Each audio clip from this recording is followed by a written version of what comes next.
अस्सलाम वालेकुम। उम्मीद करता हूँ आप सब लोग खैरियत से होंगे। एमनेस्टी स्कीम के बारे में जब भी कोई बात करता है लेकिन ये नहीं बताता कि रिक्वायर्ड डॉक्यूमेंट्स क्या चाहिए, कौन कौन से डॉक्यूमेंट्स होने चाहिए जिसकी बुनियाद पर एमनेस्टी स्कीम अप्लाई की जाए। आज मैं आपके टोटली डाउट क्लियर करूँगा कि एमनेस्टी स्कीम अप्लाई करने से पहले आपके पास कौन कौन से डॉक्यूमेंट्स होने चाहिए। सबसे पहला डॉक्यूमेंट आपका पासपोर्ट। पासपोर्ट तो बहुत ही ज़रूरी है। पासपोर्ट के बगैर तो नामुमकिन सी चीज़ है कि आप एमनेस्टी स्कीम अप्लाई कर सकें। आप फंस जाएंगे इस प्रोसेस में, बहुत मुश्किल होगा आपके लिए। बहुत से लोग हैं जिनके पास पासपोर्ट मौजूद है, वो तो इजीली एमनेस्टी स्कीम अप्लाई करेंगे और अपना प्रोसेस करवा देंगे। बहुत से लोग हैं उनका पासपोर्ट अपने अरबाबों के पास है। आप रिक्वेस्ट करें उनसे और पासपोर्ट अपने पास मंगवा लें ताकि आपका काम इजी हो जाए। बहुत से लोग हैं उनका पासपोर्ट लॉस्ट हो चुका है। अभी ये तो बहुत बड़ी परेशानी है। लॉस्ट पासपोर्ट का जो प्रोसेस है मैं आपको सिंपली समझा देता हूँ।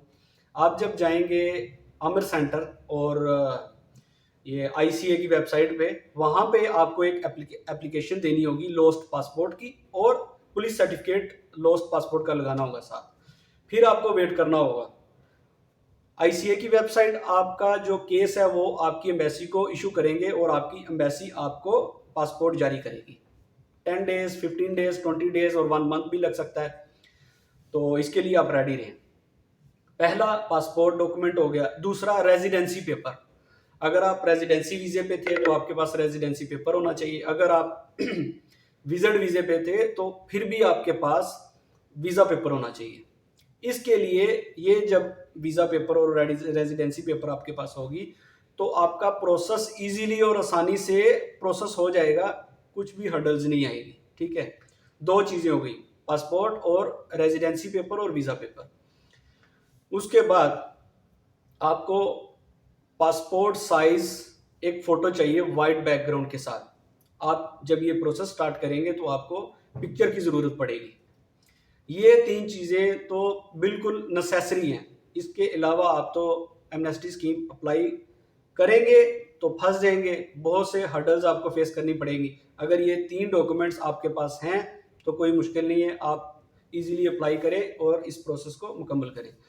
चौथा डॉक्यूमेंट्स ये है, उन लोगों के लिए है कि जो लोग यहाँ पे स्टे करना चाहते हैं लीगली, उनके पास ऑफर लेटर मौजूद हो same time. Amnesty scheme apply करने के सेम टाइम आपके पास ऑफर लेटर मौजूद होना चाहिए, ताकि जैसे ही आपकी अप्रूवल आए आप ऑफर लेटर भी डाल दें ताकि आपको नया वीज़ा जारी कर दिया जाए। आपको कोई परेशानी ना हो, आप इजीली लीगल हो जाएं। ठीक है, अगर किसी के पास ऑफर लेटर मौजूद नहीं होगा और उसको फिर टाइम रिक्वायर्ड होगा और ये प्रोसेस फिर उसका भी रुक सकता है, उसको फिर ग्रेस पीरियड के लिए जाना पड़ेगा कि वो रिक्वेस्ट करनी पड़ेगी कि उसको 6 मंथ का ग्रेस पीरियड दे दिया जाए या फिर 3 मंथ का ग्रेस पीरियड दे दिया जाए ताकि वो कोई भी जॉब तलाश कर सके।